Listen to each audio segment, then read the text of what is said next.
Hello everyone, welcome to study IQ. Study IQ के इस video में मैं 20 से 24 जुलाई तक के क्वेश्चन कवर करूंगा।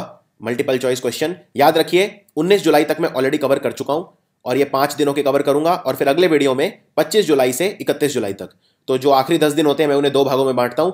इस वीडियो में टोटल क्वेश्चन है 87। तो क्वेश्चन का नंबर कम है, लेकिन अगले वीडियो में क्योंकि मैं 7 दिन के कवर करूंगा तो क्वेश्चन का नंबर ज्यादा होगा। और हमारे पेन ड्राइव कोर्सेज उपलब्ध हैं एसएससी सीजीएल के लिए 2018 के लिए, CLAT 2018, hotel management BBA, IBPS PO clerk या एसबीआई क्लर्क जो इस साल होगा। तो इनके लिए अगर कोई भी आप, इनफैक्ट यूपीएससी के लिए हमारा बेस्ट सेलिंग कोर्स भी अवेलेबल है। कोई भी पेन ड्राइव कोर्स अगर आप लेना चाहते हैं तो 9580048004 पर कॉन्टैक्ट कर सकते हैं। तो चलिए शुरू करते हैं। जो बिहार के गवर्नर थे रामनाथ कोविंद, वो अब प्रेसिडेंट भारत के बन गए हैं। तो आपको बताना है कौन से नंबर के प्रेसिडेंट बने हैं। ये बने हैं भारत के 14वें प्रेसिडेंट और इनसे पहले थे प्रणब मुखर्जी, वो थे 13वें प्रेसिडेंट। और जो गवर्नर हैं अब केसरीनाथ त्रिपाठी, वो बिहार के गवर्नर, उनको एडिशनल चार्ज दे दिया गया है। केसरीनाथ त्रिपाठी पश्चिम बंगाल के गवर्नर हैं, लेकिन अब उन्हें बिहार का एडिशनल चार्ज दे दिया गया है। अब चुनाव होंगे 5 अगस्त को, यानी कि परसों।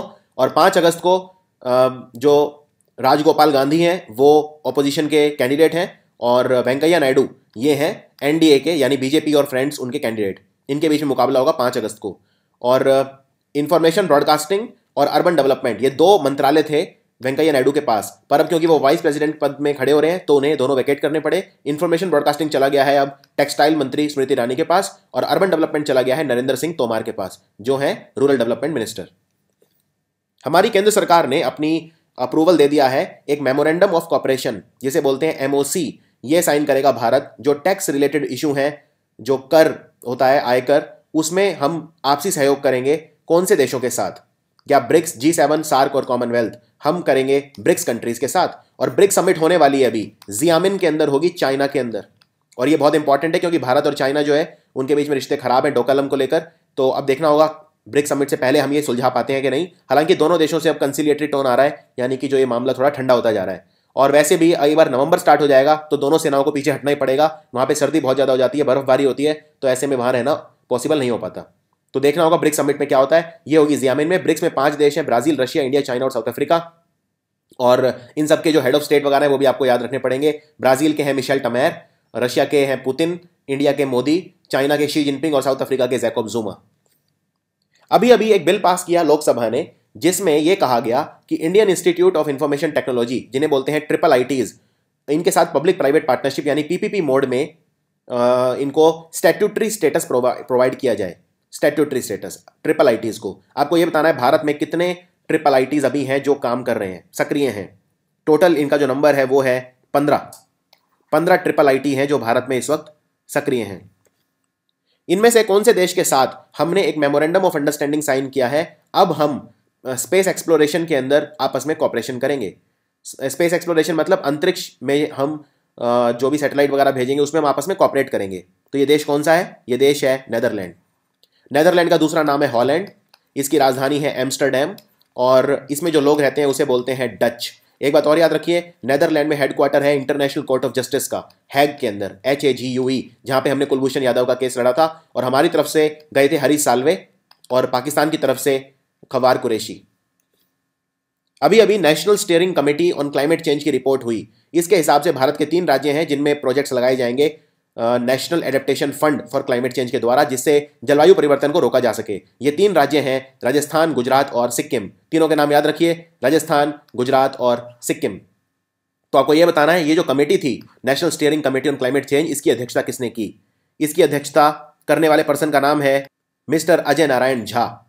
मिस्टर अजय नारायण झा। और सिक्किम जो है ये भारत का पहला ओपन डिफिकेशन फ्री, यानी पहला राज्य जो खुले में शौच मुक्त हुआ था वो है, और भारत का पहला ऑर्गेनिक स्टेट भी है। इनमें से कौन से राज्य की सरकार है जिन्होंने एक शिकायतों के निवारण के लिए, जिसे बोलते हैं grievances redressal management system start किया है, जिसका नाम है जनहित। जनहित नाम का सिस्टम कौन से राज्य ने स्टार्ट करा है? ये स्टार्ट करा है तेलंगाना ने। भारत का 29वां राज्य है तेलंगाना। चंद्रशेखर राव यहाँ के मुख्यमंत्री हैं और मिस्टर नरसिम्हा यहाँ के गवर्नर है। मिस्टर नरसिम्हा आंध्र प्रदेश के गवर्नर भी हैं। तेलंगाना की राजधानी है हैदराबाद। अभी अभी तेलंगाना की सरकार ने एक नोटिस जारी किया जिसके तहत जो स्कूल बैग बच्चे ले जाते हैं उसका जो भार होगा वो लिमिट कर दिया गया है कि बच्चे इतने से ज़्यादा नहीं ले जा सकते भारी बैग को। तो वो लिमिट कितनी रखी है उन्होंने? लिमिट उन्होंने रखी है 1.5 kg से लेकर 5 kg, यानी 1.5 से 5 किलो के बीच में लिमिट रखी है, तो आंसर है सेकंड। जैसे फॉर एग्जांपल जो बच्चे क्लास 1 और 2 में पढ़ते हैं वो 1.5 किलो से ज़्यादा उनका बस्ते का साइज़ नहीं होना चाहिए। जो क्लास 3 से 5 में पढ़ते हैं उनका 2 से 3 किलो, जो 6th क्लास से 8th क्लास तक हैं उनका 4 किलो से ज़्यादा नहीं होना चाहिए। क्लास 8 और 9 के बच्चों का जो बैग का वेट है वो 4.5 kg से ज़्यादा नहीं होना चाहिए, और 10वीं क्लास के जो बच्चे हैं उनका वजन बैग का 5 किलो से ज़्यादा नहीं होना चाहिए। तो टोटल जो लिमिट है वो है 1.5 से 5। हमारा जो सेंट्रल बैंक है रिजर्व बैंक ऑफ इंडिया, वो नए नोट छाप रहा है। नए नोट जो छप रहे हैं उसमें इंसेट लेटर होगा एस, और ये महात्मा गांधी से 2005 में छापे जाएंगे। आप ये बताइए कि ये जो नोट छापे जा रहे हैं कौन से रुपए के नोट छाप रहा है रिजर्व बैंक ऑफ इंडिया। तो इसमें याद रखिए रिजर्व बैंक ऑफ इंडिया एक तो नए 500 रुपए के नोट छाप रहा है, लेकिन जो 500 रुपए के नए नोट छाप रहा है उसमें इंसेट लेटर होगा ए, और पुराने वाले जो 500 के नोट है उनमें होता था ई। पुराने मतलब जो डीमोनेटाइजेशन के बाद 500 के नोट है जो आजकल हम यूज कर रहे हैं उसमें इंसेट लेटर होता है ई, अब होगा ए, और जो ये एस में छाप रहे हैं ये होगा 20 रुपए का नोट। इसके अलावा रिजर्व बैंक ऑफ इंडिया ने यह भी अनाउंस करा है कि 200 रुपए के नोट भी ये छाप रहा है। रिजर्व बैंक ऑफ इंडिया ने अपनी थर्ड मॉनेटरी पॉलिसी दी है, उसमें रेपो रेट को कट कर दिया है और अब है रेपो रेट 6%, यानी कि 25 बेसिस पॉइंट कट किया है। तो ये सब याद रखिए तथ्य। इनमें से कौन सी क्रेडिट रेटिंग एजेंसी है जिसने India infrastructure finance company limited यानी IIFCL के साथ मिलकर एक नया सिस्टम स्टार्ट करा है जिससे जो इंफ्रास्ट्रक्चर प्रोजेक्ट्स हैं उनकी रेटिंग की जा सके। इस नए सिस्टम को लॉन्च करने वाली क्रेडिट रेटिंग एजेंसी कौन सी है? इसका नाम है ICRA। ICRA जो नया सिस्टम है ये जो उधार लेने वाले लोग हैं यानी लेंडर्स वगैरह हैं उनके रिकवरी ऑफ ड्यूज पे फोकस करेगा। इनमें से कौन सा राज्य है भारत का जिसमें इन्वेस्टमेंट पोटेंशियल सबसे ज्यादा है और लगातार इसमें इन्वेस्टमेंट पोटेंशियल सबसे ज्यादा बना हुआ है? ये रिसर्च है national council of applied economic research यानी NCAER का। इन्होंने अपना दिया estate investment potential index report. इसके हिसाब से सबसे ज्यादा भारत में इन्वेस्टमेंट पोटेंशियल है गुजरात के अंदर। गुजरात के अंदर दूसरे नंबर पे है दिल्ली के अंदर। सो गुजरात के मुख्यमंत्री हैं विजय रूपानी। गुजरात की राजधानी गांधीनगर, और गांधीनगर में टेक्सटाइल फेयर हुआ था अभी, भारत का पहला मेगा टेक्सटाइल फेयर। हमारे कौन से सांसद हैं जिन्हें लाइफ टाइम अचीवमेंट अवार्ड मिला है अपने योगदान के लिए लोकसभा में, यानी लोकसभा में एज अ सांसद इनका कंट्रीब्यूशन काफी ज्यादा है, तो लोकमत मीडिया ग्रुप ने इन्हें सम्मानित किया लाइफ टाइम अचीवमेंट अवार्ड देकर। इनका नाम है लाल कृष्ण आडवाणी, LK आडवाणी। हमारे कौन से नेता हैं जिन्होंने अपना रेजिग्नेशन दे दिया राज्यसभा में? उन्होंने कहा कि जो दलितों के खिलाफ अत्याचार हो रहा है, उत्पीड़न के मामले सामने आ रहे हैं, उन पर उनको बोलने नहीं दिया जा रहा, इसलिए उन्होंने रिजाइन कर दिया।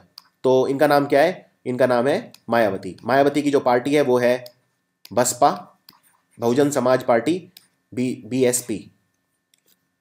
इनमें से कौन सी सेलिब्रिटी हैं जिन्हें टाटा स्काई ने अपना एम्बेसडर बनाया है, ब्रांड एम्बेसडर? टाटा स्काई ने बनाया है नयनतारा को। ये साउथ इंडिया की हैं और इन्होंने टाटा स्काई ने साउथ इंडिया के लिए अपना ब्रांड एम्बेसडर बनाया है। इनमें से कौन सी फेमस पर्सनैलिटी हैं जिन्हें प्रो कबड्डी लीग की टीम तमिल थलाइवाज ने अपना ब्रांड आइकॉन बनाया है, यानी ये इनकी पहचान होंगे एक तरह से तमिल थलाइवा की। और ये सचिन तेंदुलकर की टीम है, सचिन तेंदुलकर ने को ओन किया हुआ है तमिल थलाइवा को। इनका नाम है कमल हासन। इनमें से कौन सी ग्लोबल एंटरप्राइज है, कौन सी कंपनी है जिन्होंने एक रिक्रूटमेंट ऐप लॉन्च करा है जिसका नाम है हायर, क्योंकि ये माइक्रोसॉफ्ट की जो लिंक्डइन है जो हायरिंग के लिए यूज होता है उससे कंपीट करना चाहते हैं। तो हायर लॉन्च किया है गूगल ने लॉन्च किया है। गूगल के CEO हैं सुंदर पिच्चई जो भारत के हैं, और माइक्रोसॉफ्ट के CEO हैं वो भी भारत के हैं, सत्य नडेला। तो दोनों के नाम याद रखिए। पहली बार इनमें से कौन से राज्य ने एक इको फ्रेंडली ब्रिज बनाए हैं? और ये इको फ्रेंडली ब्रिज जो हैं ये तड़ोबा अंधेरी टाइगर रिजर्व को लिंक करेंगे चंद्रपुर डिस्ट्रिक्ट महाराष्ट्र से के कुमरेम भीम आसिफाबाद डिस्ट्रिक्ट से। मैं रिपीट करता हूं, ये जो ब्रिज बनेगा, पुल बनेगा, ये तड़ोबा अंधेरी टाइगर रिजर्व जो है चंद्रपुर डिस्ट्रिक्ट महाराष्ट्र के, उसको कुमराम भीम आसिफाबाद डिस्ट्रिक्ट से लिंक करेगा ये ब्रिज, और ये ब्रिज इको फ्रेंडली है। तो ये कुमराम भीम आसिफाबाद डिस्ट्रिक्ट है तेलंगाना के अंदर। सो महाराष्ट्र और तेलंगाना को लिंक करेगा ये ब्रिज। इनमें से कौन से अमेरिकी एक्टर हैं इनका निधन हो गया अभी और इन्होंने अपना जो रोल किया था सबसे इंपॉर्टेंट वो था रेड वेबस्टर की भूमिका निभाई थी 1989 की फिल्म रोड हाउस के अंदर। इनका निधन हो गया। इनका नाम था रॉबर्ट जीन वेस्ट, जिनको हम रेड भी बोलते थे क्योंकि इन्होंने रेड वेबस्टर की भूमिका निभाई थी।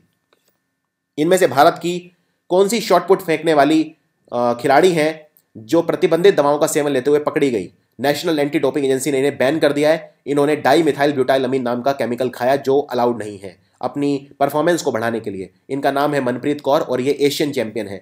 भारत की सबसे ज्यादा प्रतिष्ठित शॉटपुट खिलाड़ी हैं ये मनप्रीत कौर, और उन्होंने प्रतिबंधित दवाओं का सेवन किया तो अभी बैन हो गई हैं। इंद्रजीत सिंह भारत के मेल में सबसे ज्यादा प्रसिद्ध शॉटपुट खिलाड़ी हैं और इनके ऊपर भी डोपिंग के केस लगे और इनको भी बैन कर दिया गया। तो दोनों डोपिंग कर रहे थे, इंद्रजीत सिंह मेंस में और मनप्रीत कौर वुमेन्स में। और मनप्रीत कौर एशियन चैंपियन भी हैं। अभी इन्होंने एशियन ग्रां प्री जीती थी, जो शॉटपुट के अंदर जीती थी। एक बात और, पूरी दुनिया में जो डोपिंग की रिपोर्ट है उसमें नंबर 1 है रशिया, नंबर 2 है इटली और नंबर 3 है इंडिया। तो वर्ल्ड एंटी डोपिंग एजेंसी की जो रिपोर्ट है उसके हिसाब से भारत के खिलाड़ी सबसे ज्यादा प्रतिबंधित दवाओं का सेवन करते हैं, तीसरे नंबर पर। वर्ल्ड एंटी डोपिंग एजेंसी को बोलते हैं WADA वाडा, और इसका हेडक्वार्टर है मॉन्ट्रियल कनाडा के अंदर। इनमें से कौन सी ऑर्गेनाइजेशन है जिसे एक्सक्लूसिव राइट दे दिया है सरकार ने प्रधानमंत्री वाया वंदना योजना को लॉन्च करने के लिए? यानी प्रधानमंत्री वाया वंदना योजना जो लॉन्च हुई है अभी उसको इंप्लीमेंट कर पाएगी, उसका संचालन सिर्फ ये एकमात्र ऑर्गेनाइजेशन कर पाएगी। ये है भारत की सबसे बड़ी company, insurance company life insurance corporation of India यानी कि LIC। और ये जो योजना है वाया वंदना योजना, ये सीनियर सिटीजन के लिए स्टार्ट की गई है। ये पेंशन स्कीम है एक सीनियर सिटीजन के लिए। इस पे अभी सरकार ने कहा कि 2.8% इनको इंटरेस्ट मिलेगा। इनमें से कौन सी कंट्री के साथ हमने एक civil nuclear corporation deal sign करी है? न्यूक्लियर डील का मतलब यह होता है कि हम इस देश से जो फ्यूल खरीदेंगे, न्यूक्लियर फ्यूल यानी कि न्यूक्लियर ईंधन खरीदेंगे, उससे हम सिर्फ सिविल सप्लाईज के लिए यूज करेंगे, मिलिट्री के लिए यूज नहीं करेंगे। यानी न्यूक्लियर बम नहीं बनाएंगे, उससे सिर्फ बिजली बनाएंगे। तो ये हमने कौन सी कंट्री के साथ साइन किया? अभी ये किया है जापान के साथ। और एक बात और याद रखिए, ऑस्ट्रेलिया के साथ भी हमने न्यूक्लियर डील साइन की है। और ऑस्ट्रेलिया से जो पहला शिपमेंट है भारत में वो आने ही वाला है बहुत जल्द। और मेजरली हम यूज करते हैं थोरियम, यूरेनियम, प्लूटोनियम वगैरह। थोरियम के फिर भी थोड़े बहुत रिजर्व भारत में है, यूरेनियम वगैरह भारत में बिल्कुल नहीं है। और हमारे ज्यादातर जो न्यूक्लियर प्लांट है इस वक्त वो खाली पड़े हैं क्योंकि ईंधन की कमी है। एक और न्यूक्लियर प्लांट जो आपसे पूछ सकते हैं वो है कुंडनकुलम न्यूक्लियर पावर प्लांट, जो रशिया की मदद से हमने बनाया है। तो इसका नाम भी याद रखिए, कुंडनकुलम nuclear power plant. Uttar Pradesh की जो विधानसभा है, लेजिस्लेटिव असेंबली है, उन्होंने 2 रेजोल्यूशन पास करे हैं। उत्तर प्रदेश के 2 एयरपोर्ट का नाम, वहां पे सिविल टर्मिनल जो है उनका नाम पलट दिया जाएगा। तो ये कौन से हैं 2 एयरपोर्ट? एक है कानपुर और दूसरा है बरेली। कानपुर और बरेली, तो इनके नाम क्या रखे जाएंगे? जो कानपुर एयरपोर्ट का नाम है वो स्वतंत्रता सेनानी जो हमारे थे गणेश शंकर विद्यार्थी, उनके नाम पे रखा जाएगा। और बरेली का जो टर्मिनल है उसका नाम रखा जाएगा नाथ नगरी। नाथ नगरी। अभी 200वीं वर्षगांठ मनाई गई पाइका जो रिबेलियन थी उसकी। अंग्रेजों के खिलाफ लड़ाई लड़ी थी पाइका में, पाइका रिबेलियन। कहां पर यह हुई थी? एक और बात, ये हुई उड़ीसा में, तो आंसर है उड़ीसा। लेकिन उड़ीसा की सरकार ने यह कहा है हम सबसे पहली स्वतंत्रता की जंग किसको मानते हैं? 1857 की जंग को। और ये कब हुई थी? 1817 में, यानी इससे 40 साल पहले हुई थी ये। लेकिन फिर भी पाइका रिबेलियन को हम पहली स्वतंत्रता की जंग नहीं मानते। तो उड़ीसा की सरकार ने हमारी केंद्र सरकार से ये रिक्वेस्ट की है कि पाइका रिबेलियन को स्वतंत्रता की फर्स्ट जंग ऑफिशियली डिक्लेयर कर दिया जाए। इनमें से कौन से राज्य की सरकार है जिसने ये अनाउंस करा है कि उन्होंने एक टारगेट रखा है कि हम 8 करोड़ पौधे लगाएंगे अगस्त के अंत तक? तो ये इतना महत्वाकांक्षी जो टारगेट है, कौन से राज्य ने रखा है ये टारगेट? ये रखा है छत्तीसगढ़ ने। छत्तीसगढ़ ने रखा है ये टारगेट। छत्तीसगढ़ के डॉक्टर रमन सिंह है मुख्यमंत्री और बलराम दास टंडन है गवर्नर। इसके अलावा छत्तीसगढ़ में एक इंपॉर्टेंट नेशनल पार्क भी है, कंगर घाटी नेशनल पार्क। अगर हम और स्टेट्स की बात करें तो कर्नाटक में आप याद रख सकते हैं BBN, बनरगट्टा, बांदीपुर और नगरहोले। ये 3 नेशनल पार्क है वहाँ पे। उड़ीसा का मैंने आपको पिछले में पाइका रिबेलियन में बताया था, उड़ीसा में भी काफ़ी इंपॉर्टेंट है, जैसे भीतरकनिका है, भीतरकनिका को आप याद रख सकते हैं, और चिल्का लेक याद रख सकते हैं उड़ीसा में। तो इस तरह से मैं वीडियोज़ में जो भी इंपॉर्टेंट नेशनल पार्क या वाइल्ड लाइफ सेंचुरी जो भी होगा आपको बताता चलूंगा। नीति आयोग के वाइस चेयरमैन अब इन्होंने अपना रिजिग्नेशन दे दिया है। ये कह रहे हैं कि ये दोबारा पढ़ाना चाहते हैं, अकेडमी में जाना चाहते हैं। अरविंद पंगरिया। अब याद रखिए नीति आयोग के वाइस चेयरमैन नहीं है, अब नया जो आएगा हम उसको देखेंगे। इन्होंने अपनी रिपोर्ट दी है, वॉलंटरी नेशनल रिव्यू रिपोर्ट। इसमें सस्टेनेबल डेवलपमेंट गोल्स को हम कैसे इंप्लीमेंट करें इस पर बात हुई। सस्टेनेबल डेवलपमेंट गोल्स कितने हैं? एक बात याद रखिए, सस्टेनेबल डेवलपमेंट गोल जो है हमें 2030 तक पूरे करने हैं। इसको बोलते हैं एजेंडा 2030, और ये हमने शुरू करे थे 2015 में, यानी कि 1 जनवरी 2016 से इंप्लीमेंट किए थे। तो 15 साल का टाइम है। इससे पहले थे हमारे मिलेनियम डेवलपमेंट गोल्स, फिर हमने चेंज कर दिए थे सस्टेनेबल डेवलपमेंट गोल। और ये सिर्फ हमें ही नहीं, 193 देश जो यूनाइटेड नेशन में जिन्होंने ये डिक्लेरेशन अडॉप्ट की थी उनको इंप्लीमेंट करने हैं। तो टोटल है सस्टेनेबल डेवलपमेंट गोल 17 और मिलेनियम डेवलपमेंट गोल थे 8। वर्ल्ड हेल्थ ऑर्गेनाइजेशन जो है, इन्होंने अभी अभी अपनी रिपोर्ट दी है ग्लोबल टोबैको एपिडेमिक, यानी कि तंबाकू जो लोग खाते हैं उसके बारे में। इस रिपोर्ट के हिसाब से दुनिया की कितनी ऐसी आबादी है जो कम से कम एक टोबैको कंट्रोल प्रोग्राम के अंडर आती है, यानी कि कई सरकार ऐसी कोशिश कर रही है कि तंबाकू सेवन का को रोका जाए, उसके लिए सरकार ने विभिन्न स्कीम चला रखी है। तो दुनिया की कितनी ऐसी पॉपुलेशन है जो इन स्कीम्स के अंडर आती है? दुनिया की, पूरे दुनिया की बात हो रही है यहाँ पे। पहले तो वर्ल्ड हेल्थ ऑर्गेनाइजेशन का हेडक्वार्टर है जेनेवा में, और इसके जो हेड हैं वो है टेड्रोस अधानोम। टेड्रोस अधानोम है इथोपिया के, जो हॉर्न ऑफ अफ्रीका के अंदर कंट्री है। इथोपिया की राजधानी है एडिस अबाबा। पूरी दुनिया की 63% आबादी है जो इसके अंडर आती है। इसके अलावा वर्ल्ड बैंक ने यह भी कहा कि 3 देश हैं, नेपाल, इंडिया और फिलीपींस, जिन्होंने टोबैको को रोकने के लिए काफ़ी सकारात्मक कदम उठाए हैं। हमारा जो कैपिटल मार्केट रेगुलेटर है सेबी, यानी securities and exchange board of India, इन्होंने एक एग्रीमेंट करा है। इनमें से कौन सी ऑर्गेनाइजेशन के साथ इंफॉर्मेशन एक्सचेंज करेंगे, आपस में एक दूसरे को इंफॉर्मेशन देंगे, किस चीज़ के रिगार्डिंग? सेंट्रल काउंटर पार्टी यानी सीसीपी के रिगार्डिंग। सीसीपी वगैरह क्या है, ये सब मैं बैंकिंग अवेयरनेस में कवर करूंगा। तो ये ऑर्गेनाइजेशन है European securities and market authority. जो ओपेक है, ओपेक वो देश हैं जो पेट्रोलियम का एक्सपोर्ट करते हैं, जैसे वेनेजुएला, जैसे Saudi Arabia, Iran, Iraq, Angola वगैरह, ये सब ओपेक के अंदर आते हैं। तो अब आपके लिए है आज का पहला सवाल, ओपेक का हेडक्वार्टर कहां पर है? ये कमेंट्स में लिख के बताइए, where is the headquarter of OPEC. हमारे जो वित्त मंत्री और हमारे जो रक्षा मंत्री हैं अरुण जेटली, इन्होंने एक एक्शन प्लान दिया है जिससे हम हमारा जो क्रॉस बॉर्डर क्लियरेंस इकोसिस्टम है डिजिटल का, उसको हम पूरी तरह से तब्दील कर सकते हैं। इसका इन्होंने नाम क्या रखा है? ये डिजिटल टेक्नोलॉजी की मदद से हम इसे कर पाएंगे, और इसका नाम इन्होंने रखा है NTFAP, यानी कि national trade facilitation action plan. मैं रिपीट करता हूं, national trade facilitation action plan. इनमें से कौन सा देश है जिसकी सरकारी कंपनी ने हमारी मदद करेगी, जिसकी state owned company medium range surface to air missile बनाने के लिए इन्होंने डीआरडीओ के साथ, defence research development organisation Bharat की, उसके साथ एक अनुबंध किया है। डीआरडीओ के इस वक्त जो हेड हैं उनका नाम है डॉक्टर एस क्रिस्टोफर, जिनको एक्सटेंशन भी मिली थी, उनकी जो टेन्योर है वो एक्सटेंड भी कर दी गई थी। ये देश है इजराइल की मुद्रा है शेकेल, राजधानी है जेरूसलम, प्रधानमंत्री हैं बेंजामिन नेतन्याहू और राष्ट्रपति हैं रूवेन रिवलिन। अभी अभी दिल्ली का जो 3 मूर्ति मार्ग है उसका नाम इजराइल के हाइफा शहर के नाम पर रखने का रिक्वेस्ट किया है। इनमें से कौन से यूनाइटेड किंगडम के फॉर्मर मिनिस्टर हैं जो इंडिया बिजनेस काउंसिल के अध्यक्ष के तौर पर अभी चुने गए हैं? ये एक लंदन बेस्ड एनजीओ है जो भारत और यूके के बीच में अच्छे इकोनॉमिक वाणिज्य के जो रिश्ते हैं वो मजबूत करती है। इनका नाम है लॉर्ड डेविस। अभी 3 इंपॉर्टेंट स्पेस बेस्ड ऑब्जर्वेटरी, जिनका नाम है चंद्र, हबल स्पेस टेलीस्कोप और ग्राउंड बेस्ड ऑब्जर्वेटरी हार्प्स।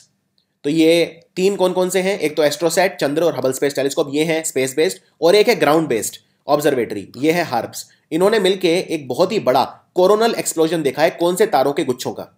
इसका नाम है प्रॉक्सिमा सेंचुरी। धरती के सबसे नजदीक जो तारा है वो है सूरज, फिर है प्रॉक्सिमा सेंचुरी, फिर है अल्फा सेंचुरी। तो तीनों के नाम आप याद रख सकते हैं। और अभी एक और हबल स्पेस टेलीस्कोप जो है नासा का सबसे इंपॉर्टेंट टेलीस्कोप है, दूर की चीजें देखने के काम आता है। अभी एक और टेलीस्कोप आया इनका, वेब, और ये दुनिया का सबसे बड़ा टेलीस्कोप हो गया है, 2018 में काम करना स्टार्ट कर देगा वेब टेलीस्कोप। LCU Mark 4, ये विशिष्ट बहुत ही इंपॉर्टेंट एम्फीबियस जहाज हैं। एम्फीबियस जहाज का मतलब ये होता है कि जो जमीन पर भी चल सकते हैं और जो पानी में भी चल सकते हैं। एम्फीबियस ऑपरेशंस कर सकते हैं दोनों। इनको बनाया है कोलकाता की कंपनी GRSE ने, और इनको फॉर्मली इंडियन नेवी में इंडक्ट कर लिया गया है। आपको ये बताना है LCU की फुल फॉर्म क्या है। LCU की फुल फॉर्म है लैंडिंग क्राफ्ट यूटिलिटी। और हमारे जो नेवी के चीफ हैं वो हैं सुनील लांबा। इनमें से कौन सा शहर है जहां पे 2024 वर्ल्ड शॉर्ट कोर्स स्विमिंग प्रतियोगिता खेली जाएगी 2024 की? तो जो सारी इंपॉर्टेंट जो होस्टिंग वेन्यू है वो आपको पता होनी चाहिए। अगले ओलंपिक खेल कहाँ होंगे? टोक्यो में होंगे 2020 में, और पेरिस में होंगे 2024 में, लॉस एंजलिस में होंगे 2028 में। पेरिस हेडक्वार्टर यूनेस्को का है, लॉस एंजलिस अमेरिका में है। अमेरिका में इससे पहले ओलंपिक कब हुए थे? 1996 में अटलांटा ओलंपिक हुए थे, जिसमें लिएंडर पेस ने ब्रॉन्ज मेडल जीता था टेनिस के अंदर। 2024 के अंदर ये होंगे बुडापेस्ट के अंदर। बुडापेस्ट किस देश की राजधानी है? हंगरी। और कजान में होंगे 2022 में। कजान रशिया में 2022 में, बुडापेस्ट जो क्वेश्चन में पूछा है उसमें होंगे 2024 में। Right of children to free and compulsory education bill 2017, ये एक बिल है जो बच्चों को फ्री और कंपलसरी एजुकेशन प्रोवाइड करता है। इसमें कुछ संशोधन किया गया है। इस संशोधन के हिसाब से वो टीचर जो बच्चों को पढ़ा रहे हैं जिनके पास मिनिमम क्वालिफिकेशन नहीं है पढ़ाने के लिए, वो कौन सी डेडलाइन तक वो क्वालिफिकेशन ले सकते हैं। ये लोकसभा में पास हुआ है ये बिल। डेडलाइन है 31 मार्च 2019, यानी 31 मार्च 2019 तक वो सारी क्वालिफिकेशन एक्वायर कर सकते हैं जो उन्हें पढ़ाने के लिए चाहिए। अभी अभी एक सब स्कीम लॉन्च करी गई है डे NRLM यानी दीनदयाल अंत्योदय योजना, नेशनल रूरल लाइवलीहुड मिशन के अंतर्गत। इस योजना का पर्पज ये है कि हम रोजगार के ऑल्टरनेटिव सोर्सेज प्रोवाइड करेंगे जो सेल्फ हेल्प ग्रुप है उन्हें, और हम पब्लिक ट्रांसपोर्ट सर्विसेज जो बैकवर्ड रूरल एरिया है, बहुत गरीब रूरल एरिया है, मार्जिनलाइज्ड, उनमें फैसिलिटेट करेंगे पब्लिक ट्रांसपोर्ट सर्विसेज, जिसकी मदद से रोजगार के दूसरे जो विकल्प हैं वो खुल सकें। इसका नाम क्या रखा गया है? इसका नाम रखा गया है आजीविका ग्रामीण एक्सप्रेस योजना। आजीविका ग्रामीण एक्सप्रेस योजना, और इसको डे NRLM यानी दीनदयाल अंत्योदय योजना के तहत चलाया जाएगा। और हमारे रूरल डेवलपमेंट मिनिस्टर कौन है? नरेंद्र सिंह तोमर। और हमारे जो लेबर मिनिस्टर हैं वो हैं बंदारू दत्तात्रेय। इनमें से कौन सा देश है जो 5वां ग्लोबल कॉन्फ्रेंस आयोजित करेगा साइबर स्पेस का, जो नवंबर में होगा इस साल 2017 के अंदर? ये देश कौन सा है? ये देश है इंडिया। ये इंडिया के अंदर होगी और ये 5वीं ग्लोबल कॉन्फ्रेंस होगी साइबर स्पेस के रिलेटेड। और अभी रशिया से हमारी एक मिलिट्री एक्सरसाइज भी होगी सितंबर में, उससे पहले, उसका नाम है इंद्र। केंद्र सरकार ने एक प्रपोजल एक्सेप्ट कर लिया है, एक एरोस्पेस यूनिवर्सिटी बनाई जाएगी। अब आप ये बताइए, ये जो एरोस्पेस यूनिवर्सिटी है ये कौन सी कमेटी के रिकमेंडेशन पर बनाई जाएगी? ये कमेटी है BK चतुर्वेदी कमेटी। ये एक एक्सपर्ट ग्रुप बना था, BK चतुर्वेदी कमेटी। इसने कहा था एक एरोस्पेस यूनिवर्सिटी भारत में बननी चाहिए। हमारे जो सिविल एविएशन मिनिस्टर है वो है अशोक गजपति राजू। अभी अभी एक रिपोर्ट आई है, एड्स को खत्म करना है हमें 90-90-90 टारगेट्स। तो ये रिपोर्ट कौन सी ऑर्गेनाइजेशन ने दी है? अभी इस रिपोर्ट के हिसाब से जो एड्स के जो केसेस हैं वो कम हुए हैं। तो पहले लगभग 3,10,000 केसेस थे 2010 में, और अभी लेटेस्ट ये 13% कम हुए हैं, अभी हैं 2,70,000। और इस रिपोर्ट ने यह भी कहा है कि दुनिया के वो देश जिनमें एड्स सबसे ज़्यादा है, जो टॉप 10 कंट्रीज़ हैं, उनमें ऑफकोर्स इंडिया भी एक है, चाइना भी है, तो उनमें मिला के 95% केसेस एड्स के देखे जाते हैं। तो ये कंट्री कौन कौन से हैं? जैसे India, China, Myanmar, Pakistan, Vietnam वगैरह। तो इनमें 95% केसेस टोटल हैं। ये रिपोर्ट दी है UN एड्स ने, UNAIDS। इनमें से कौन सा शहर है जिसे संयुक्त राष्ट्र संघ ने सिलेक्ट करा है, चुना है? यहां पे एक डेटा हब बनाया जाएगा मिडल ईस्ट, नॉर्थ अफ्रीका और साउथ एशिया के कंट्रीज के लिए, जिसे बोलते हैं मेनासा रीजन्स।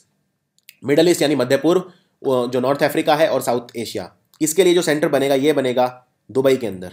दुबई कहां पे है? दुबई है यूनाइटेड अरब एमिरेट्स में, यानी संयुक्त अरब अमीरात में। इसकी राजधानी है आबू धाबी। फॉर्चून मैगजीन ने अपनी फॉर्चून ग्लोबल 500 लिस्ट दी है। ये कंपनीज को रैंक करती है उनके रेवेन्यू में, यानी किस कंपनी की कितना रेवेन्यू है 2016 में, उसके बेस पे रैंक किया गया है। इसमें 500 कंपनी रैंक की गई हैं, नाम ही है ग्लोबल 500। तो इसमें इंडियन कंपनी कितनी है टॉप 500 में? 7 में से 4 कंपनी सरकारी हैं, 3 प्राइवेट हैं। और अगर मैं टॉप 200 की बात करूं, इन 500 में से शुरू के 200 में सिर्फ एक ही सरकारी कंपनी है, उसका क्या नाम है? इसकी रैंक है 168। ये कंपनी है Indian oil corporation. Indian oil Bharat की सबसे प्रॉफिटेबल कंपनी है। पिछले साल तक ONGC भारत की सबसे प्रॉफिटेबल कंपनी थी, अब है इंडियन ऑयल कॉर्पोरेशन। तो ये नाम याद रखिए। और पूरी दुनिया में नंबर 1 कंपनी कौन सी है? सबसे ज्यादा रेवेन्यू किस कंपनी का है? वॉलमार्ट। इनमें से कौन से भारत के स्टार हैं, बॉलीवुड एक्टर या एक्ट्रेस, जो गेस्ट ऑफ ऑनर होंगे टोरंटो फिल्म फेस्टिवल का जो फंड रेजिंग इवेंट होगा उसमें? सितंबर 6, 2017 को ये होगा। इनका नाम है प्रियंका चोपड़ा। प्रियंका चोपड़ा होंगी टोरंटो फिल्म फेस्टिवल में गेस्ट ऑफ ऑनर। टोरंटो कहां पे है? कनाडा में है। कनाडा की राजधानी ओटावा है और यहां के प्रधानमंत्री हैं जस्टिन ट्रूडियो। ये बताइए कि जो हमारे नए राष्ट्रपति हैं रामनाथ कोविंद, इनका सेक्रेटरी किसे अपॉइंट किया गया है, नियुक्त किया गया है? इनके सेक्रेटरी होंगे संजय कोठारी, और इनके जो प्रेस संभालेंगे, जिनको बोलते हैं प्रेस सेक्रेटरी, वो होंगे senior journalist Ashok Malik. UK supreme court ने पहली फीमेल प्रेसिडेंट कौन बनी है? First female president UK supreme court की, इनका नाम क्या है? इनका नाम है ब्रेंडा हेल। इनमें से कौन सी फार्मास्यूटिकल और बायो प्रोडक्ट्स की कंपनी है जो एडविनस थेराप्यूटिक्स कंपनी को खरीद रही है? टाटा ग्रुप की कंपनी है ये एडविनस थेराप्यूटिक्स। इसको कौन सी कंपनी खरीद रही है?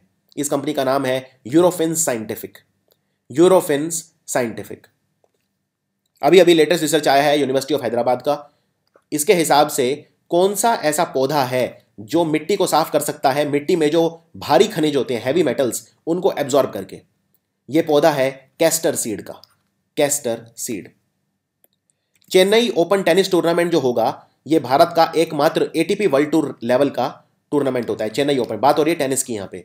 अब यह चेन्नई में नहीं होगा, इसका नया नाम क्या होगा? अगले साल से यह पुणे में होगा और इसका नाम होगा महाराष्ट्र ओपन, क्योंकि पुणे आप जानते हैं महाराष्ट्र में है, तो महाराष्ट्र ओपन ये कहलाएगा। शिवाजीराव पाटिल, इनका निधन हो गया। ये काफी फेमस क्या थे, ये काफी मशहूर क्या थे? तो ये थे पॉलिटिशियन, कांग्रेस के लीडर थे। सो आंसर है पॉलिटिशियन। ये जो मशहूर एक्ट्रेस है स्मिता पाटिल, उनके पिता थे। अभी अभी रीवॉच म्यूजियम कहां पे इनॉग्रेट हुआ है? रीवॉच की फुल फॉर्म है world ancient traditional culture and heritage, यानी कि रीवॉच। इसका इनॉग्रेशन हुआ अरुणाचल प्रदेश में। अरुणाचल प्रदेश के मुख्यमंत्री हैं पेमा खंडू। अरुणाचल प्रदेश की जो राजधानी है वो है ईटानगर, और यहाँ पे डिस्प्यूटेड एरिया भी है तवांग, इंडिया और चाइना के बीच में। तो ये सब तथ्य याद रखिए अरुणाचल प्रदेश के बारे में। अब आपके लिए आज का दूसरा सवाल, और ये काफी कठिन सवाल है। अरुणाचल प्रदेश में एक बच्चा है जिसने, जो दृष्टिहीन लोग हैं, ब्लाइंड लोग, उनके लिए एक गॉगल बनाया है, चश्मा बनाया है। क्या उस बच्चे का नाम आप बता सकते हैं मुझे? ये है आपका क्वेश्चन, और एक काफी डिफिकल्ट क्वेश्चन है, देखते हैं कौन बताता है। इनमें से कौन सा राज्य है जहां पे 5वें उत्तर पूर्वी राज्यों के लिए कनेक्टिविटी समिट होगा 2018 में? इसको ऑर्गेनाइज करेगा federation of Indian chambers of commerce and industry, यानी कि फिक्की। तो ये राज्य है अगेन अरुणाचल प्रदेश। यहां पे 2018 में होगा कनेक्टिविटी समिट।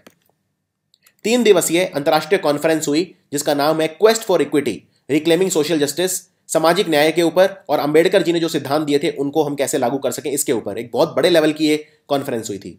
और आपको ये बताना है, ये हुई थी यूनिवर्सिटी ऑफ एग्रीकल्चर साइंस में। तो कौन से शहर में हुई थी ये? कहाँ पे है यूनिवर्सिटी ऑफ एग्रीकल्चर साइंस? ये है बेंगलुरु में, जहाँ पे इसरो का हेडक्वार्टर भी है। बेंगलुरु में इंडियन इंस्टीट्यूट ऑफ साइंस भी है, इसलिए इसे स्पेस सिटी भी बोलते हैं और साइंस सिटी भी बोलते हैं। और हिसार में है हरियाणा एग्रीकल्चर यूनिवर्सिटी। इनमें से कौन से राज्य की सरकार है जिन्होंने फ्री पावर कनेक्शन स्कीम देने का निर्णय लिया है उन लोगों के लिए जो गरीबी रेखा के नीचे हैं राज्य के अंदर? यह डिसीजन लिया है उत्तर प्रदेश की सरकार ने। यहाँ के गवर्नर है राम नायक और मुख्यमंत्री हैं योगी आदित्यनाथ। भारत की क्या रैंक है 152 कंट्रीज में? यह पहला commitment to reducing inequality index, यानी कि हम समाज में जो इनइक्वालिटी है उसे कम कैसे कर सकते हैं, उसके लिए इंडेक्स है। यह अंतर्राष्ट्रीय एनजीओ ऑक्सफैम ने दिया है। इसमें 152 देशों में भारत की रैंक है 132। नंबर 1 कंट्री है इसमें स्वीडन, और सबसे नीचे का कंट्री है इसमें, यानी 152 रैंक जो है वो है नाइजीरिया की। चेस्टर बेनिंगटन, इनका निधन हो गया। ये बहुत ही बड़े लेवल के अंतर्राष्ट्रीय पॉपुलर क्या थे? तो ये बड़ा आसान सवाल है, ये थे सिंगर, अमेरिका के मशहूर सिंगर थे चेस्टर बेनिंगटन। और ये लिंकिन पार्क, आपने बैंड सुना होगा, उनके ये गायक थे, लिंकिन पार्क। इन्होंने, कुछ लोग कहते हैं सुसाइड कर लिया, इन्होंने डिप्रेशन के शिकार थे ये, और बहुत बड़े लेवल के सिंगर थे चेस्टर बेनिंगटन। भारत की क्या रैंक है उन देशों में जो टेररिज्म से प्रभावित हुए 2016 में? यह रिपोर्ट दी NCSTRT ने, यानी कि national consortium for the study of terrorism and response to terrorism ने। भारत की रैंक है 3री। तो और भारत से पहले 2 कंट्री कौन से हैं, यह भी पता होना चाहिए। नंबर 1 है इराक, नंबर 2 है अफगानिस्तान, नंबर 3 है इंडिया। तो पहले पाकिस्तान नंबर 3 पे था, इंडिया आ गया नंबर 3 पे। सो ये है टॉप 3 कंट्री जो टेररिज्म से सबसे ज्यादा प्रभावित हुए 2016 में।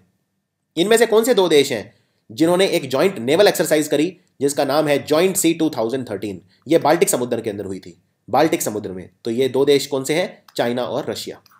रशिया और चाइना। भारत और रशिया करते हैं इंद्र, भारत और जापान मालाबार एक्सरसाइज करते हैं अमेरिका के साथ मिलकर, और एक और होती है सहयोग काइजिन, वो भी इंडिया और जापान करते हैं, ये भी नेवी एक्सरसाइज होती है। तो ये एक्सरसाइज के सारे नाम याद रखिए। भारत ने अभी अभी लॉन्च करा है अपना पहला petroleum research and development facility, जहां पे बहुत ही उच्च क्वालिटी का भारत स्टेज 6 फ्यूल जो है उसका एमिशन टेस्ट किया जाएगा। ये फैसिलिटी कहां पर बनी है? ये फैसिलिटी बनी है फरीदाबाद में। फरीदाबाद है हरियाणा में, और फरीदाबाद के बिल्कुल पास है बल्लमगढ़, जिसका नाम पलट के कर दिया गया है बलरामगढ़। हरियाणा के मुख्यमंत्री हैं मनोहर लाल खट्टर और गवर्नर है कप्तान सिंह सोलंकी। जेराल्ड फोर्ड, ये दुनिया का सबसे बड़ा एयरक्राफ्ट कैरियर है। ये जहाज कौन सी नेवी ने अपने नेवी के अंदर ये लाई है, ये चालू हो गया है, ऑपरेशनल हो गया है? ये है अमेरिका का जहाज, यूएसए के प्रेसिडेंट हैं डोनाल्ड ट्रंप, और डोनाल्ड ट्रंप काफ़ी न्यूज़ में रहते हैं। इनकी वाइफ है मेलानिया ट्रंप, जो फर्स्ट लेडी बोलते हैं जिसे, और बेटी है इवांका ट्रंप। इनमें से कौन सा मिशन है जो मेघालय के मुख्यमंत्री मुकुल संगमा ने लॉन्च करा जवाहरलाल नेहरू स्टेडियम के अंदर? ये कौन से खेल को बढ़ावा देने के लिए मिशन है? इसका नाम है मिशन फुटबॉल। और जो हमारा स्पोर्ट्स जो खेल मंत्रालय है, जो मिनिस्टर है विजय गोयल, उन्होंने लॉन्च करा है मिशन 11 मिलियन। इसमें 1 करोड़ 10 लाख बच्चे, यानी 11 मिलियन बच्चों को फुटबॉल सिखाया जाएगा। और फुटबॉल जो सिखाया जाएगा इसमें हमारा पार्टनर होगा एडिडास, जर्मनी की कंपनी है एडिडास।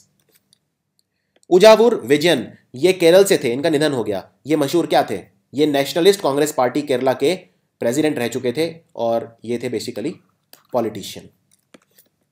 रेडियो ब्रॉडकास्ट भारत में स्टार्ट हुई थी, तो इसके कितने साल पूरे हो गए हैं? हम नेशनल ब्रॉडकास्टिंग डे भी मनाते हैं, तो आप बताइए कितने साल हो गए हैं रेडियो को भारत में? टोटल हो गए हैं 90 साल। 23 जुलाई 2017 को 90 साल हो गए। तो याद रखिए नेशनल ब्रॉडकास्टिंग डे कब होता है? 23 जुलाई को।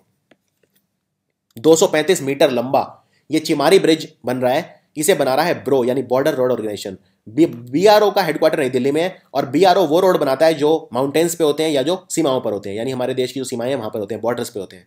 और नॉर्मल जो रोड होते हैं वो बनाता है NHAI यानी national highway authority of India. इसका हेडक्वार्टर भी नई दिल्ली में है। अब ये बताइए कि जो 235 मीटर का चिमारी ब्रिज है ये कौन से राज्य के अंदर अभी अभी इनॉग्रेट हुआ है? ये हुआ अरुणाचल प्रदेश के अंदर, अरुणाचल प्रदेश। इनमें से कौन सा शहर है जहां पे 10वां अध्याय अर्बन मोबिलिटी इंडिया कॉन्फ्रेंस नवंबर 2017 में होगी? इसको कौन सा शहर भारत का होस्ट करेगा? इसे होस्ट करेगी तेलंगाना की राजधानी हैदराबाद। उडुपी राव, UR राव, ये मशहूर साइंटिस्ट थे और इसरो के चेयरमैन थे। तो यही पूछा है कि चेयरमैन ये कौन सी ऑर्गेनाइजेशन के थे?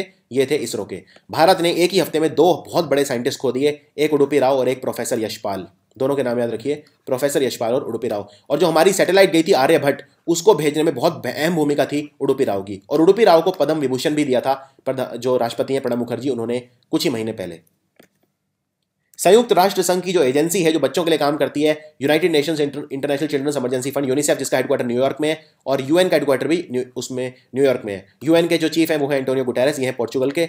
ये बताइए इन्होंने कौन सा बॉलीवुड एक्टर या एक्ट्रेस है जो मीजल्स और रुबेला इन्फेक्शंस के लिए इनका ब्रांड एम्बेसडर है और इनकी एक्सटेंशन दे दी है इन्हें 2 साल की, यानी अगले 2 साल तक भी एम्बेसडर यही रहेंगे।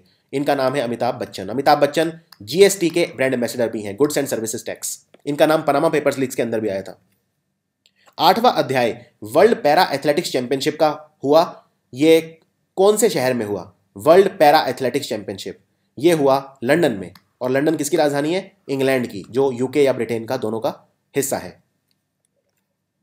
बैंकिंग रेगुलेशन बिल ये इंट्रोड्यूस हुआ है अभी अभी लोकसभा में। तो ये पुराना जो बैंकिंग रेगुलेशन है उसको कौन से को मॉडिफाई करेगा, अमेंड करेगा?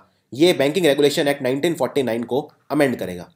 इसके हिसाब से जो रिजर्व बैंक ऑफ इंडिया है उसे ये ताकत दे दी गई है कि वो इंसॉल्वेंसी यानी दिवालियेपन का जो रेजोल्यूशन का प्रोसेस होता है, इंसॉल्वेंसी रेजोल्यूशन प्रोसेस को खुद इनिशिएट कर सकता है। अरुण जेटली ने 315वां रेस्ट हाउस इनॉग्रेट करा केंद्रीय सैनिक बोर्ड का। कहां पर यह इनॉग्रेट हुआ? यह हुआ नई दिल्ली के अंदर। यह है केंद्रीय सैनिक बोर्ड का 315वां रेस्ट हाउस। केरल ने अभी अभी होस्ट करा 5वां अध्याय साउथ इंडिया राइटर्स एंसाम्बल यानी SIWE। ये एक लिटरेरी फेस्टिवल है, लिटरेरी, यहाँ पे बहुत सारे ऑथर आते हैं, लेखक आते हैं और ये हुआ अलाप्पुझा डिस्ट्रिक्ट के अंदर। आप बताइए इस फेस्टिवल का जो थीम था वो क्या था? क्या ये LGBT पर था, वुमेन सेफ्टी, टॉलरेंस या काउ प्रोटेक्शन? ये था टॉलरेंस के ऊपर, सहिष्णुता के ऊपर था ये। भारत ने एक एग्रीमेंट करा है इनमें से कौन से देश के साथ? ये जो देश है यहाँ पे हम पानी वाला रास्ता जिसे बोलते हैं वाटरवे, वो हम एस्टेब्लिश करेंगे इस देश के साथ। तो ये देश कौन सा है? बांग्लादेश। भारत का नेशनल वाटरवे 1 जो है ये है हल्दिया से इलाहाबाद, गंगा नदी के ऊपर। ये भारत का सबसे बड़ा वाटरवे है। हल्दिया है पश्चिम बंगाल में। भारत का सबसे क्लीन, सबसे साफ बंदरगाह है हल्दिया। और दूसरे नंबर पे है विजैग। और इलाहाबाद तो आप जानते हैं उत्तर प्रदेश के अंदर है। दुनिया का पहला फ्लोटिंग विंड फार्म ये कौन से देश में शुरू हो गया है? Floating wind farm. Floating wind farm जो है ये बहुत ही जो गहरा पानी है उसमें से भी ये बिजली बना सकता है ये विंड फार्म। तो ये शुरू हुआ है स्कॉटलैंड के अंदर। स्कॉटलैंड है यूके के अंदर। स्कॉटलैंड की राजधानी है एडिनबर्ग और मुख्य शहर है यहाँ पे एक ग्लासगो। ईरान और इराक वैसे तो बहुत दुश्मन रहे हैं हमेशा से, लेकिन अब इनके बीच थोड़ी सी घनिष्ठता बढ़ रही है, मैत्रीता बढ़ रही है ईरान और इराक के बीच में। इन्होंने एक एग्रीमेंट साइन करा है आपस में मिलिट्री कॉपरेशन को लेकर। तो ये मिलिट्री कॉपरेशन जो है ये क्यों कर रहे हैं? ये किस चीज़ के खिलाफ लड़ने के लिए कर रहे हैं? ये लड़ेंगे टेररिज्म के खिलाफ। तो टेररिज्म के खिलाफ लेकर ये किया है। ईरान में हम एक पोर्ट बना रहे हैं, छाबार पोर्ट। श्रीलंका में हम एक पोर्ट बना रहे हैं जिसका नाम है ट्रिनकोमाली। और श्रीलंका ने एक पोर्ट बेचा है चाइना को, हम्पनटोटा। ईरान के प्रेसिडेंट है वो हैं हसन रूहानी और ईरान की करेंसी है rial. Airport authority of India AI ने एक मेमोरेंडम ऑफ अंडरस्टैंडिंग करा है भारत के। मेमोरेंडम ऑफ अंडरस्टैंडिंग भारत के कौन से राज्य के साथ करा है? ये आपसी सहयोग के लिए करा है नागरिक उड्डयन विभाग के अंदर। ये इन्होंने साइन किया है उत्तराखंड के साथ, उत्तराखंड, जिसके गवर्नर हैं के पॉल और मुख्यमंत्री हैं त्रिवेंद्र सिंह रावत। उत्तराखंड की राजधानी है Dehradun. Cabinet committee on economic affair ने इनमें से परमिशन दे दी है सरकार को कि वो अपना 51% हिस्सा हिंदुस्तान पेट्रोलियम में बेच सकती है। कौन सी कंपनी को? ये सरकार बेचेगी ओएनजीसी को, oil and natural gas corporation को। और एक इंपॉर्टेंट बात याद रखिए, हिंदुस्तान पेट्रोलियम, भारत पेट्रोलियम और इंडियन ऑयल कॉर्पोरेशन तीनों मिलके भारत की सबसे बड़ी रिफाइनरी बना रहे हैं। ये बनेगी रत्नागिरी में। रत्नागिरी है महाराष्ट्र में। और इसमें इंडियन ऑयल कॉर्पोरेशन का हिस्सा होगा 50%, हिंदुस्तान पेट्रोलियम का 25% और भारत पेट्रोलियम का 25%। इनमें से कौन सी ऑनलाइन पोर्टल है जो स्टार्ट करा है हमारा वुमेन एंड चाइल्ड डेवलपमेंट मंत्रालय ने? इसकी मिनिस्टर है मेनका गांधी। जिससे जो महिलाएं हैं, अगर उनके साथ किसी तरह का यौन उत्पीड़न होता है, सेक्सुअल हरासमेंट होता है, तो वो रिपोर्ट कर सकती हैं, खासकर वर्क प्लेस के ऊपर। इसका इन्होंने नाम रखा है सेक्सुअल हरासमेंट इलेक्ट्रॉनिक बॉक्स, यानी कि SHE बॉक्स। तो एक तरह से शी बॉक्स आप इसे प्रोनाउंस कर सकते हैं। हमारा जो रूरल डेवलपमेंट मंत्रालय है, उन्होंने लॉन्च करा एक मोबाइल ऐप। ये मोबाइल ऐप ये है कि हम हमारे जो रूरल रोड हैं उनकी कम्युनिटी कॉन्ट्रैक्ट कैसे दे सकते हैं, जिससे कम दामों में उनको बनाया जा सके, उनकी प्रोडक्शन कॉस्ट हम उसको देख सकें और सोशल ऑडिटिंग भी एक तरह से कर सकें। इसका नाम इन्होंने क्या रखा है? इसका नाम रखा है आरंभ। आरंभ मतलब होता है बिगिनिंग, शुरुआत, आरंभ। अभी अभी 3 नई प्रजातियां एक जानवर की मिली हैं। ये इनका नाम है डिक्सी वैली, रेल रोड वैली और हॉट क्रीक। ये कौन से जानवर की 3 प्रजातियां मिली हैं नेवाड़ा अमेरिका के ग्रेट बेसिन के अंदर? ये तीनों हैं टोड। टोड मतलब एक तरह का मेंढक होता है, टोड। इसकी नई प्रजातियां मिली हैं, डिक्सी वैली, रेल रोड वैली और हॉट क्रीक। इनमें से कौन सी टीम है जिन्होंने ICC वुमेन्स वर्ल्ड कप जीता? तो ये भारत के लिए काफी एक डैमेजिंग हार थी, एक तरह से काफी क्लोज रहा फाइनल इंडिया और इंग्लैंड के बीच। तो फाइनली जीत गया इंग्लैंड। और इसमें 2 खिलाड़ी याद रखिए। एक तो हमारी जो हरमनप्रीत कौर हैं, उन्होंने बहुत अच्छा प्रदर्शन किया था। तो ये पूछ सकते हैं हरमनप्रीत कौर का संबंध कौन से खेल से है? एक है झूलन गोस्वामी जो बॉलर है, इन्होंने रिकॉर्ड बना दिया सबसे ज्यादा विकेट लेने का, झूलन गोस्वामी ने। और हमारी जो कैप्टन थी मिथाली राज, उन्होंने रिकॉर्ड बना दिया सबसे ज्यादा रन बनाने का। तो ये हैं 3 इंपॉर्टेंट खिलाड़ी जो आपको याद रखने हैं भारत के। इनमें से भारत के कौन से बैडमिंटन खिलाड़ी हैं जिन्होंने US ओपन ग्रां प्री गोल्ड बैडमिंटन टूर्नामेंट जीत लिया है? इनका नाम है HS प्रणॉय। HS प्रणॉय।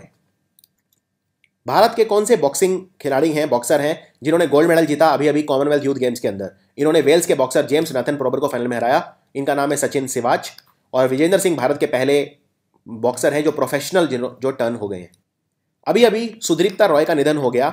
ये कौन से राज्य के चीफ सेक्रेटरी थे? भारत के पूर्व चीफ सेक्रेटरी कौन से राज्य के थे? ये थे हिमाचल प्रदेश के चीफ सेक्रेटरी। हिमाचल प्रदेश के मुख्यमंत्री हैं वीरभद्र सिंह, कांग्रेस के। आचार्य देवव्रत हैं यहाँ के गवर्नर। इनमें से मिनिस्ट्री ऑफ एक्सटर्नल अफेयर का नया स्पोक्समैन किसे बना दिया गया है? पहले मार्च में बने थे गोपाल बगले, लेकिन अब नए हो गए हैं रवीश कुमार। तो रवीश कुमार जगह लेंगे गोपाल बगले की। और गोपाल बगले से पहले थे विकास स्वरूप। विकास स्वरूप की किताब है क्वेश्चन एंड आंसर, इस पे पिक्चर बनी है स्लमडॉग मिलियनेयर। इनमें से कौन से राज्य का सिविल सेक्रेटेरिएट है? सिविल सेक्रेटेरिएट, लघु सचिवालय जो सिविल सचिवालय है, जो भारत का पहला सचिवालय बना है, सेक्रेटेरिएट बना है, जहां पे पूरा वायरलेस कवरेज दी गई है, end to end wireless connectivity. ये सेक्रेटेरिएट है अरुणाचल प्रदेश का। तो कम से कम 3 क्वेश्चन ऐसे हैं इस बार इस वीडियो में जिसका आंसर है अरुणाचल प्रदेश। अंतर्राष्ट्रीय मशहूर सीनियर कथक डांसर कौन से हैं जो भारत के पहले कथक डांसर बने हैं, जिनको department of culture government of India ने सम्मानित किया है इनको फेलोशिप देकर? इनका नाम है डॉक्टर पंडित नंद किशोर कापोते। ये पहले बने हैं। और कल्चर मिनिस्टर हैं हमारे doctor Mahesh Sharma, culture and tourism. इनमें से भारत का कौन सा मंत्रालय है जिन्होंने एक जो नवजात शिशु होते हैं उनके लिए खुद का, हमारा मेड इन इंडिया, एक हियरिंग स्क्रीनिंग डिवाइस बनाया है जिसका नाम है सोहम। ये चेक करने के लिए बच्चे सुन सकते हैं कि नहीं, बच्चा जो पैदा हुआ है उसमें कहीं कोई बधिरता तो नहीं है, कोई हियरिंग लॉस तो नहीं है। इसको बनाया है ministry of science and technology ने। साइंस एंड टेक्नोलॉजी के लिए, अर्थ साइंस के लिए और पर्यावरण के लिए हमारे मंत्री हैं डॉक्टर हर्षवर्धन।